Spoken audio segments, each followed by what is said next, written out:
LSDM do të kthehet në rrugën fituese, paralajmëroi kryetari i rizgjedhur i partisë Venko Filipçe.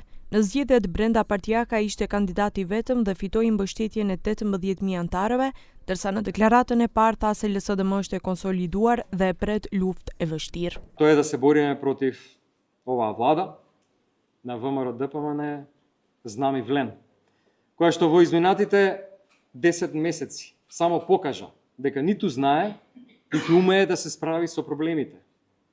Дека се што кажа, се излажа, дека не испорача ниту едно ветување. По-неспособна влада држава немала никогаш. Edhe përkundër kritikave, Filipçe mori urim nga kryeministri Mickoski.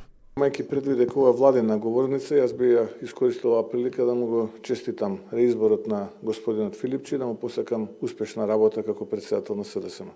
Por kritika u dërguan nga foltoria partijake ВМРО DPMN-s, prej ku theksuan se Filipçe është vendosur për të mbrojtur interesat e Zoran Zaevit. Филипче нема кредибилитет во СДС. Само 18.000 луѓе сметаат дека Венко треба да ја води СДС. Истиот Венко кој не одговараше за модуларна болница, за набавката на ковид вакцини од Фантом фирмата. Përndryshe, Filipçe dhe Mickoski u takuan javën e kaluar. Opozitari e vlerësoi takimin si të mirë dhe konstruktiv, ndërsa që të dy dakorduan në grupe pune për ligjet për gjyqësorin dhe energjetikën.